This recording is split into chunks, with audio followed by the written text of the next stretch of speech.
এই সকল কাদের সিদ্দিকী এটা আপাদমস্তক দেশের শত্রু, এ নাকি বঙ্গবীর, এটা ভুয়া বঙ্গবীর।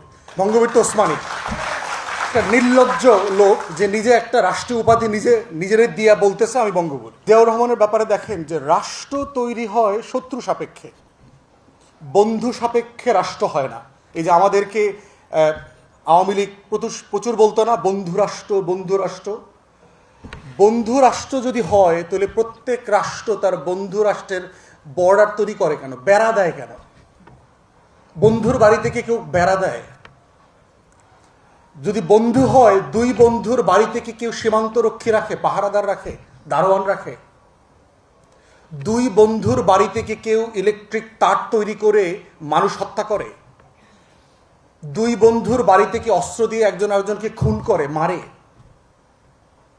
তাহলে রাষ্ট্র কখনো বন্ধু সাপেক্ষে হয় না পৃথিবীতে, রাষ্ট্র হয় শত্রু সাপেক্ষে।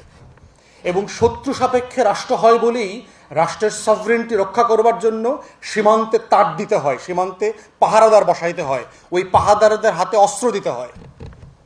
অতএব সেই শত্রু সাপেক্ষের রাষ্ট্রের রাজনীতি হচ্ছে জিয়াউর রহমান ধারণ করেছেন। কিভাবে ধারণ করেছেন দেখেন। সাইদ আবদুল্লাহ প্রায় বলেছে, অল্প একটু বলে নাই, যে পানি ইস্যু, গঙ্গার পানি ইস্যু নিয়ে ফারাক্কা মার্চ হইল আপনার ৭৬-এ মে মাসে সম্ভবত। ওই বছর কিন্তু জিয়াউর রহমান জাতিসংঘে গিয়ে ইন্টারন্যাশনাল ফোরামে for the first time Ganga issue raise করেছেন, despite Indian opposition. India seriously oppose করেছে এটার ব্যাপারে, তারপরেও উনি ইন্টারন্যাশনাল ফোরামে এটা তুলেছেন। এবং তোলার কারণে যেটা হয়েছে, পরের বছর ভারত চুক্তি করতে বাধ্য করছে on the terms of Bangladesh. বাংলাদেশের শর্তে ভারতকে পানি চুক্তি করতে হয়েছে, গ্যারান্টি ক্লোজ সহকারে, যেটা আওয়ামী লীগও করতে পারে নাই বন্ধু রাষ্ট্র থাকার পরেও। জিয়াউর রহমান পারছে।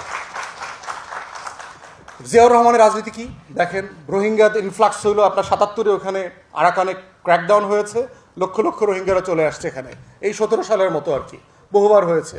জিয়াউর রহমান সিম্পলি বলছেন, ডেডলাইন দিয়ে বলছেন, জাতিসংঘে গিয়ে বলছেন যে আপনারা এটা ফেরায় নেন, ফেরায় না নিলে আমি এই যে লাখ লাখ রোহিঙ্গারা আসতেছে না, আমি সবাইকে অস্ত্র দিব, ট্রেনিং দেব, এরপরে আপনার দেশ দখল করার ব্যবস্থা করব। জাতিসংঘের মধ্যস্থতায় যে কজন রোহিঙ্গা আসছিল সবাইকে বার্মা ফেরত নিয়ে গেছে। আমরা পারি নাই কেন? তাহলে এই যে ফরেন পলিসি সাকসেস, এরপরে দেখেন আপনি আমাদের চিটাগং হিল ট্রাক্সকে নিয়ে যে ষড়যন্ত্র করেছে ভারত, জনসংহতি তৈরি করা আপনার সেই 74-5 অনওয়ার্ডস, অস্ত্র দিয়ে দিল এখানে, এই সন্তুল আর্মাদেরকে উস্কায়া দিল। প্রেসিডেন্ট কী করেছেন? সিম্পলি চীন থেকে ফিরে এসে একটা মডেল ফলো করেছেন যে আমার এখানে আমার লোকাল লোক লাগবে যারা এটা সেফগার্ড করবে। সেটেলমেন্ট পলিসি নিলেন, দেশের মানুষকে, ভূমিহীন লোকদেরকে নিয়ে সেটেল করলেন, এবং সেটেল করে রাষ্ট্রের সভরেন্টিকে তিনি ডিফেন্ড করলেন শত্রু সাপেক্ষে। কিন্তু দেখেন, সে রাষ্ট্রকে চিন্তা করেছে কোথায়? শত্রু সাপেক্ষে। ওই সময় ৭৯, ৮০, ৮১-তে যারা মিলিটারি অফিসার ছিল তাদের সাথে যদি কথা বলেন আপনি দেখবেন Ziaur Rahman for the first time বাংলাদেশকে যদি কোনো শত্রু রাষ্ট্র আঘাত করে, আমরা কি আমার ভূখণ্ডে তার সাথে যুদ্ধ করব, না আমার ভূখণ্ডের বাইরে গিয়ে তার সাথে যুদ্ধ করব, এইরকম একটা মহড়া দিয়েছেন। Operation iron shield. বা মিলিটারি অফিসারদের সাথে কথা বলবেন, যাদের ভয় পাওয়ার কথা তাদের নাভিশ্বাস বের হয়ে গেছে সেই দিন। জিয়াউর রহমানকে তো এমনি এমনি মারে নাই। তাহলে সেই জায়গায় বুঝতে হবে, আজকে যারা আমরা নতুন করে রাষ্ট্রের রূপান্তরের কথা বলছি, বিনির্মাণের কথা বলছি, সেখানে প্রত্যেক দিন আমাকে মাথায় রাখতে হবে যে আমার স্বাধীনতার শত্রু কারা, আমার সভরেন্টির এনিমিস কারা। কারণ কারা আমার বাসা বাড়িতে আঘাত করতে পারে, আমার সম্পত্তি চুরি করে নিয়ে যেতে পারে, এবং এই ফোর্সেসরা বারবার প্রমাণ করেছে তারা কারা।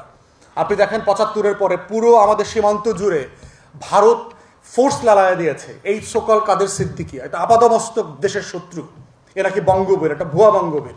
বঙ্গবীর তো ওসমানী, একটা নির্লজ্জ লোক যে নিজে একটা রাষ্ট্রীয় উপাধি নিজের দিয়া বলতেছে আমি বঙ্গবীর। এটা রাষ্ট্র অলরেডি ওসমানীকে দিয়ে দিচ্ছে। তো সেই লোক হাজার হাজার লোক ট্রেনিং নিয়ে ভারতের অস্ত্রে আমার পুরো সীমান্তকে অস্থির করে ফেলেছে। Ziaur Rahman for the first time আপনার ভিলেজ ডিফেন্স ফোর্স করলেন, ভিডিপি করলেন। গ্রাম প্রতিরক্ষা একটা ফোর্স আছে না আমাদের, গ্রামে গ্রামে আছে, জিয়াউর রহমান করেছে। তো এই যে রাষ্ট্রকে প্রত্যেক দিন শত্রু সাপেক্ষে বিনির্মাণ করা, শত্রু সাপেক্ষে বিবেচনা করা, শত্রু সাপেক্ষে গঠন করা, শত্রু সাপেক্ষে স্বাতন্ত্র্য বোধ তৈরি করা, শত্রু সাপেক্ষে শক্তিশালী হওয়া, এটার নাম হচ্ছে বাংলাদেশকে বাংলাদেশ বানানো। আমরা যখন বাংলাদেশ 2-এর কথা বলছি, দায় ও দরদের রাজনীতির কথা বলছি, আমরা এমন কিছু বলছি না যেটা কখনো হয় নাই, কখনো করা হয় নাই, এগুলো করা হয়েছে।